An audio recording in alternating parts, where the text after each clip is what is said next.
A pleasant morning, NCLCians, and to our dear teachers. We are blessed to have this day again as we hear the words of God that will be our guiding light through the darkness we experience. Let us prepare ourselves in the singing of the national anthem, followed by the Marikina hymn.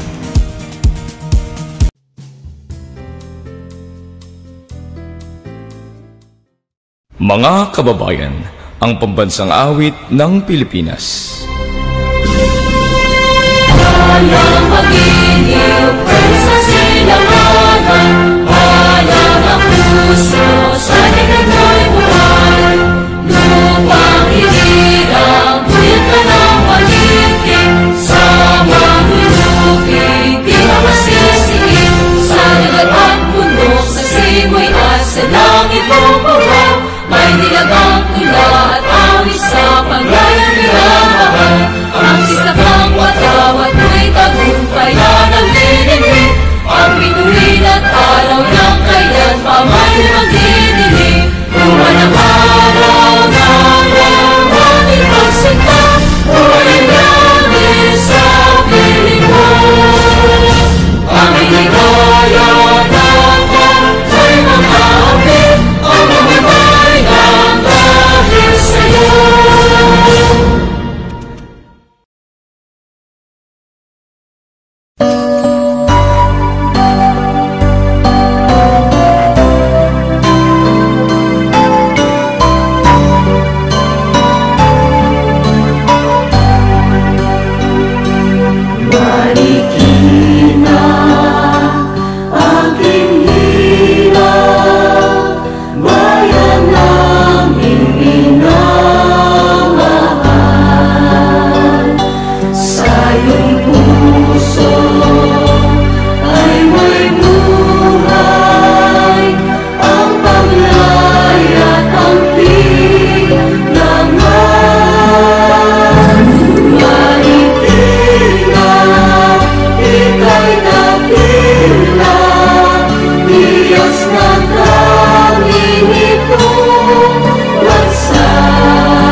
Ating itaas ang ating mga kanang kamay at sumunod sa akin.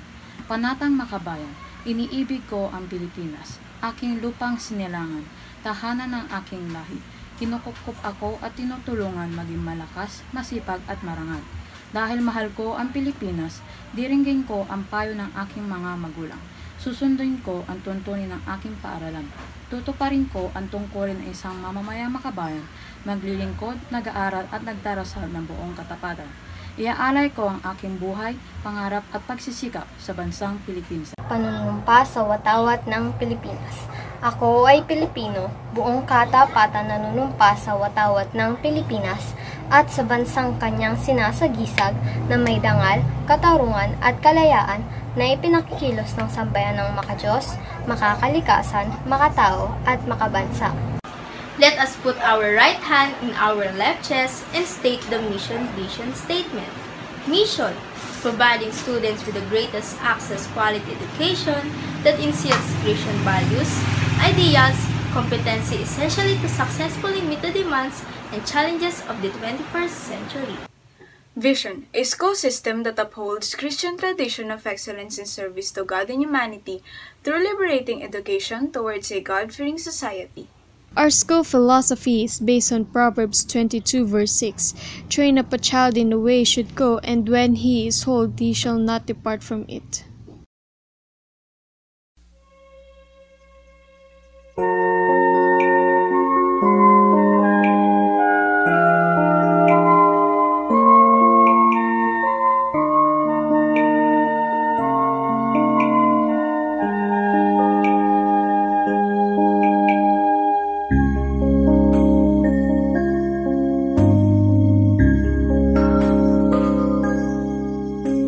NCLCians,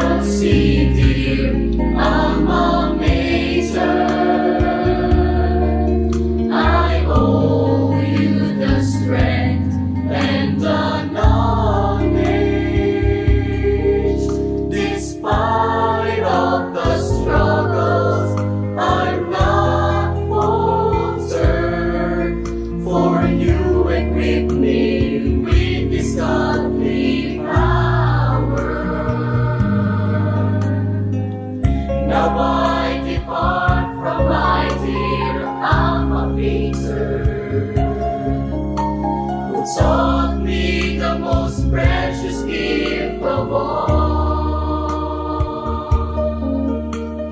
The undying love and devotion to my Maker, our hopes and dreams are for thee forever.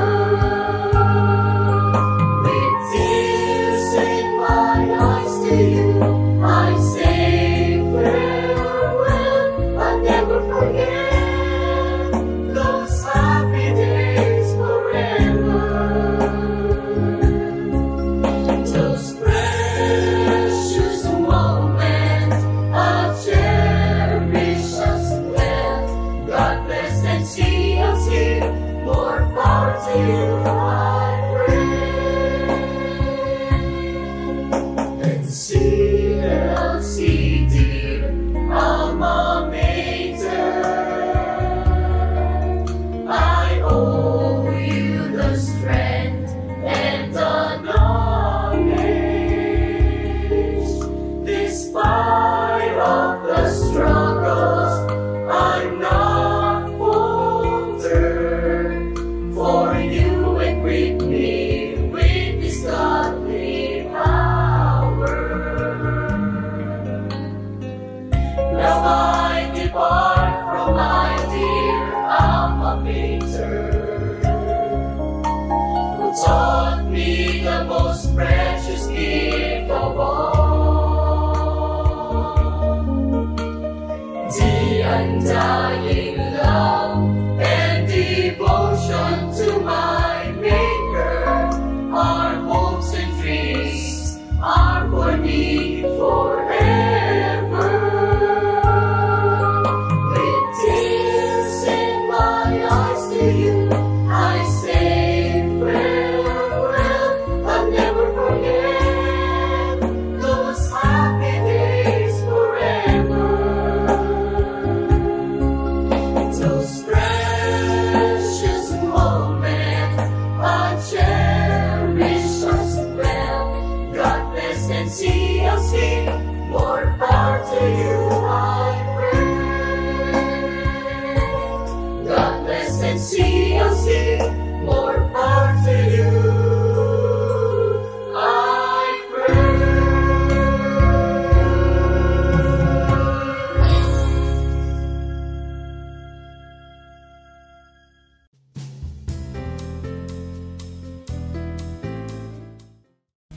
For the scripture reading, may we call on Juan Carlos Gan. And for the scripture reading, let's open our Bibles in the book of Psalms 139, verse 11 to 18. If I say, surely the darkness will hide me, and the light become night around me, even the darkness will not be dark to you. The night will shine like the day, for darkness is as light to you. For you created my inmost being. You knit me together in my mother's womb. I praise you because I am fearfully and wonderfully made. Your works are wonderful. I know that full well. My frame was not hidden from you when I was made in the secret place, when I was woven together in the depths of the earth. Your eyes saw my unformed body. All the days ordained for me were written on your book, before one of them came to be. How precious to me are your thoughts, God. How vast is the sum of them. Were I count them, they would outnumber the grains of sand. When I awake, I am still with you. We may have experienced doubts and fears from the past few months, but may this morning gives us strength to carry on, for there is a God watching upon us. And at this moment, we shall hear the words of God from the Grade 10 SPJ Advisor and the Assistant Principal of the Senior High School Department, Teacher Bernard Rejalde. Magandang buhay, our dear NCLCians. Welcome to our second chapel hour and Christian education. So by the way, I just want to thank our students for being the partakers of this day's Christian education and chapel hour, and also for sharing your talents with us. Okay, so my task is to discuss to you the lesson or the topic about the existence of God. And by next week, so we have the attributes and qualities of God. That is also under lesson 1, which is knowing who God is. So, by the way, last week, so our principal delivered us the lesson about on how we develop a grateful heart. And also this day, so we are going to tackle about the existence of God. So, but before that, so may I invite everyone to bow down your head and feel the presence of the Lord as we pray. Glory to God. We thank you, Lord, for this day that you have given us. Thank you for the life and for the strength that you always given us, and for all the provisions that we acquire every day. And this very moment in our discussion and the truth about your love with us, may your guidance be upon us. And also, let your spirit be in the midst of us. This is our prayer. In Jesus' name we pray. Amen. Glory to God. So, let's start our discussion with this verse. In Genesis chapter 1, verse 1, in the beginning, God created the heavens and the earth. And also in Psalms chapter 139, verse 14, I praise you because I am fearfully and wonderfully made. Your works are wonderful. I know that full well. So dito sa mga verses na ipinapakita na tayo'y nagagalak, nagpapasalamat sa Diyos sapagkat siya ang may lalang ng lahat ng bagay sa mundo. Bago natin lubos na maunawaan ang topic o ang lesson na existence of God, so magbibigay muna ako ng iba't ibang mga definition of terms na makatutulong sa atin upang mas lalo nating maunawaan ang ating pag-aaralan sa araw na ito na existence of God. Una, itong existence. Ano ang ibig sabihin ng existence? So this is the actual or present occurrence. At ang pangalawa, so belief o yung paniniwala. So this is something that is accepted, considered to be true, or held as an opinion, something belief. It is also the conviction of the truth of some statement or the reality of some being or phenomenon, especially when based on the examination of evidence. So ayan yung may mga ebidensya. Ngayon, yung evidence. So let's define evidence. This is something that furnishes proof. Okay, so ito yung proof na kailangan natin. And also, another terminology is the argument. So what do we mean by argument? It is a coherent series of reasons, statements, or facts intended to support or establish a point of view. Ito yung pagbibigay ng kanya-kanyang sariling point of view sa isang bagay. O kaya naman, it is a reason given for or against a matter under discussion. So pag sinabing arguments, there is discussion happens. Okay, so another one is the theology. Okay, so among the students of the Bible, they study about the nature of God and religious belief is what we call the theology. And theology comes from the Greek word theologia. It is a combination of theos, meaning God, and logos, which means word or discourse. If ever there is one tragedy among the people of the world today, is their denial of God. So kasi maraming mga tao na naniniwalang walang Diyos. Pero sa ating pag-uusapan ngayon, ano nga ba ang katotohanan sa existence ng Diyos? One of the philosophers, o German philosophers, Friedrich Nietzsche, sa kanyang book na idiniklara niya na sa kanyang book na Joyful Wisdom, God is dead. God remains dead. Yun ang kanyang paniniwala. Pero according to Apostle Paul in Romans chapter 8 verses 21 to 28. So let us read these verses. For although the king knew God, they neither glorified him as God nor gave thanks to him, but their thinking became futile, and their foolish hearts were darkened. Although they claimed to be wise, they became fools and exchanged the glory of the immortal God for images made to look like mortal human and birds and animals and reptiles. And also in verse 24, therefore God gave them over the simple desires of their hearts to sexual impurity or degrading of their bodies with one another. They exchanged the truth about God for a lie and worship and serve created things rather than the Creator, who is forever praised. Amen. In verse 26, because of this, God gave them over to shameful lust. Even their women exchanged natural sexual relations for unnatural ones. In the same way, the men also abandoned natural relations with women and were inflamed with lust for one another. Men committed shameful acts with other men and received in themselves the due penalty for their error. Ito ang nagpapakita at nagpapaliwanag na pag ang tao ay walang paniniwala sa Diyos, na ipinakita rito sa sulat ni Apostol Pablo sa mga taga-Roma. So, this explains therefore why there is so much evil and turmoil in this world. They have denied who God is and His power over our lives. Sapagkat nagkaroon ang mga tao sa kanilang puso na nagsasabi, wala silang Diyos. Ironically, religion in many parts of the world is gaining revival of sorts. But being religious is not the guarantee. Okay, so being religious is not a total guarantee that one is godly or believer in the God of the Bible. Hindi garantiya na pag sinabi mo ikaw ay nasa isang relihiyon o ikaw ay naniniwala sa Diyos, na ikaw na ay may tunay na paniniwala sa Diyos. Bakit? In 2 Timothy chapter 3 verses 1 to 5, but mark this, there will be terrible times in the last days.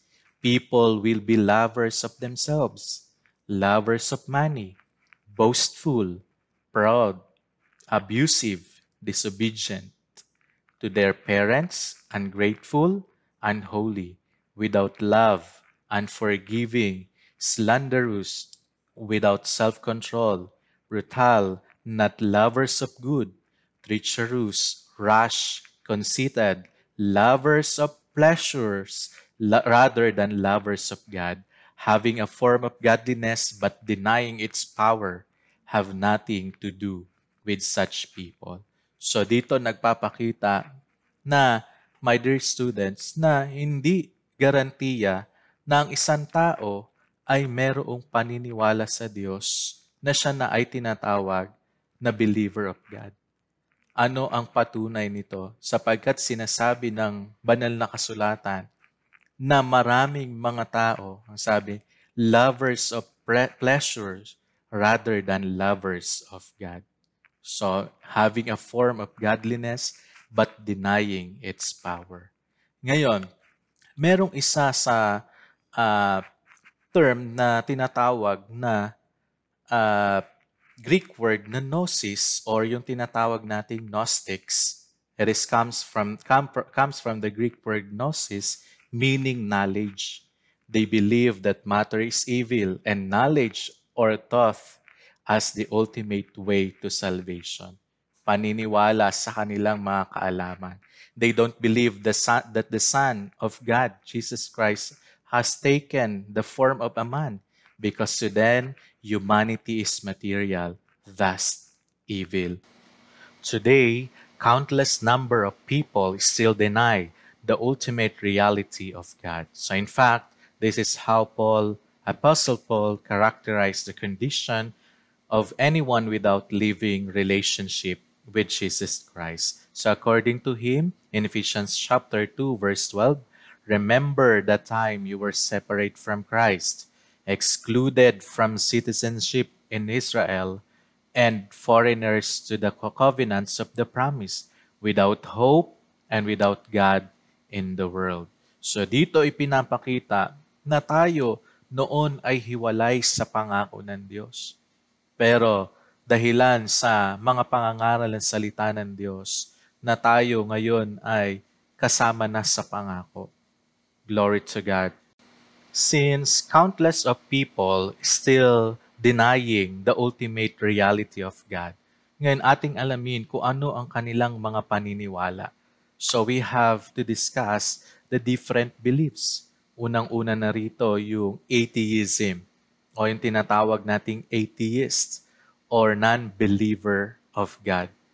So yung tinatawag nating theos, which means God, dinugtungan ng A to negate or to contradict the preceding statements. So kaya they openly questions the validity of believing God. So thus atheist is a non-believer of God. So practically, the one who lives his life as if there is no God. So yun yung kanilang paniniwala na walang Diyos. Another belief is the agnostics. So yung tinatawag natin a person who holds the view that any ultimate reality such as God is unknown and probably unknowable. So ano yung kanilang paniniwala? The one who lacks knowledge of God and the one who says that men cannot know God. Another one, they believe in that order for something to be believable, it has to be proven scientifically. So yung kanilang paniniwala, kaya nga sa ating naunang definition na Gnostics, diba? Meaning, knowledge. Ito naman, na nilagyan ng prefix na A to negate knowledge. So that's why ang kanilang paniniwala ay in order for them to believe, it has to be proven scientifically. So another belief is deism. So they believe that there is no personal God to whom man can relate. And also, they believe that God created the world, but He has detached or separate Himself from it after its creation. Thus, since there is no God whom a person could be accountable to, then he might as well end up live his life only on his own terms apart from God. So ngayon, sa iba't ibang paniniwalang ito, merong dalawang question na bumubuo o nabubuo sa ating mga isipan. So the humanity's greatest question, is there a God? Or the second one, can God be known? So yan yung mga question na maaring mabuo sa isipan ng mga tao. First of all, the scriptures do not dare to prove or argue for the existence of God.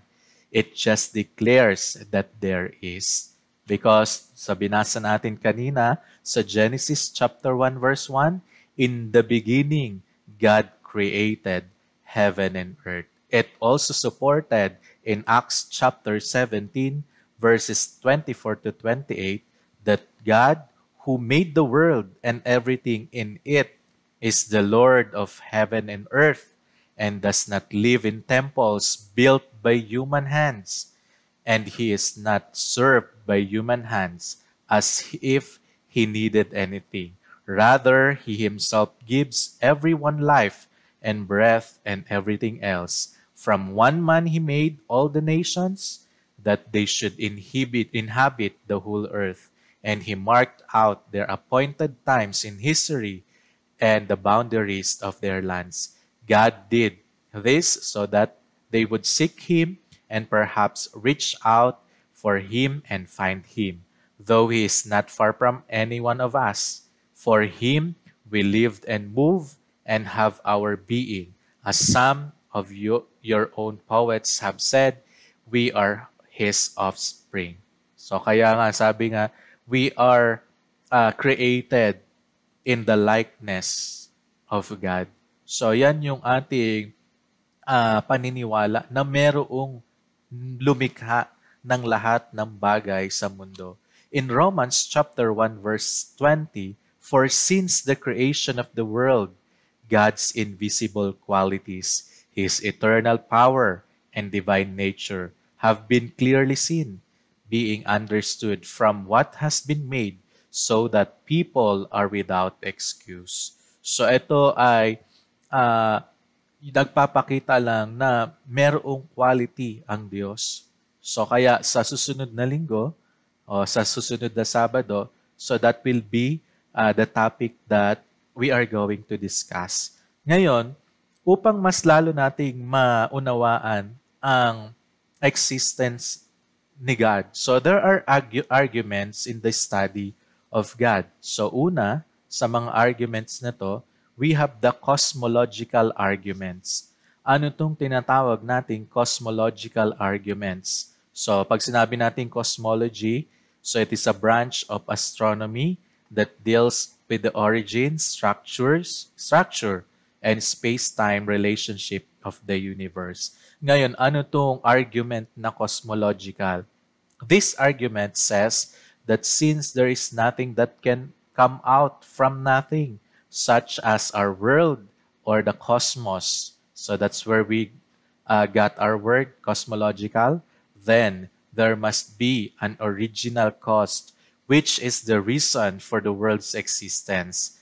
The cosmological argument declares that in every effect, there must be a cause. So, itong paniniwala sa cosmological arguments, merong pinanggalingan ang lahat ng bagay. Kaya sa paniniwala o sa argumentong ito, my dear students, ang sabi, this argument declares that in every effect, there must be a cause. Merong pinanggalingan.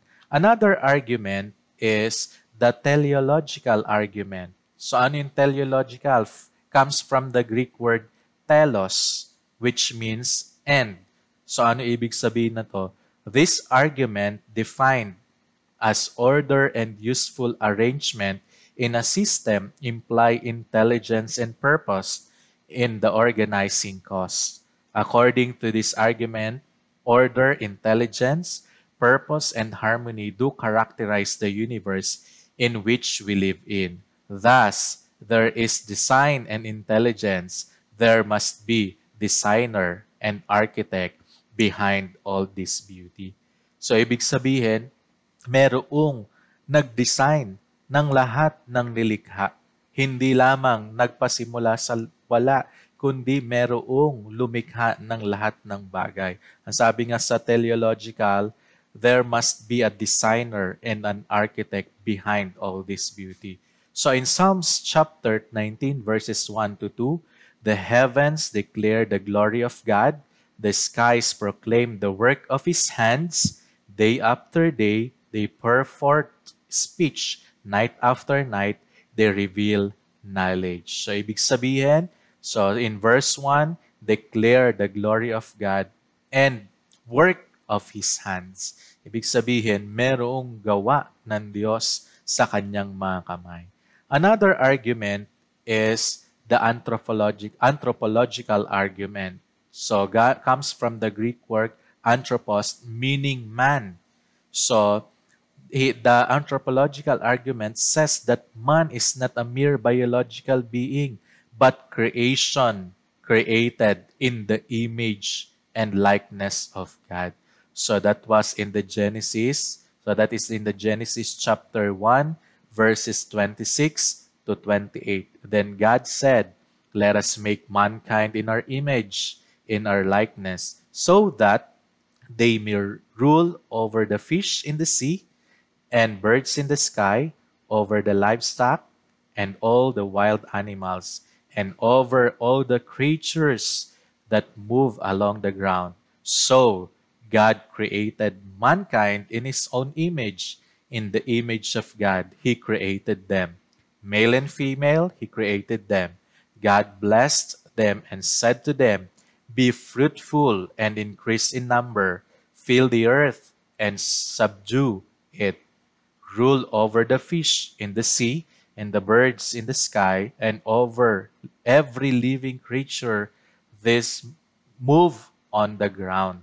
So dito mga my dear students, ipinapakita na merong manlilikha sa tao, na inilikha ang tao ayon sa wangis ng Diyos. Glory to God. Kaya kung ating panguunawain ang banal na kasulatan o ang Biblia sa existence ng Diyos, ay tiyak na nagpapahayag na merong Diyos. Sapagkat sa binasa natin Genesis chapter 1, verse 1, nilikha ng Diyos ang langit at ang lupa. Hindi kailanman o nagbigay ng anumang argumento kung mayroon o walang Diyos. Hindi kailanman naging intensyon na Biblia na patunayan ang existence ng Diyos, kundi ang kapahayagan nito ay absolute and declarative, sapagkat hindi kailanman negotiable or relative ang katotohanan, my Diyos. In conclusion, my dear students, we don't need to doubt if God really exists or not. In our life, you need to know your purpose. If you don't have any idea where you came from, you will never know the purpose of your life. If you don't have a purpose, you will never be satisfied. You may obtain everything, but your happiness won't be enough. Kaya kinakailangan, my dear students, na merong tayong Diyos sa ating mga puso.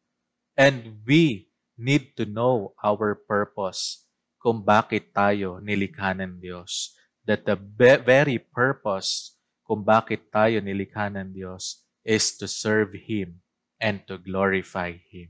Sapagkat ang mga bagay na hindi nakikita buhat ng tayo'y lalangin at ang sanlibutan ito ay nakikitang maliwanag sa pagtatamo sa pamagitan ng mga bagay na ginawa niya, maging ang walang hanggan niyang kapangyarihan at pagka-Diyos upang sila'y walang madahilan.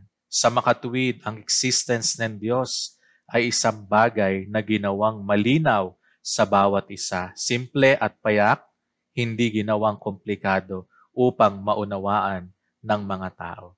Kaya, ang iwan ko sa inyo, my dear students, na tayo ay maniwala na merong Diyos na lumikha sa bawat isa sa atin. At ating alamin ang purpose kung bakit tayo ay nilikha niya.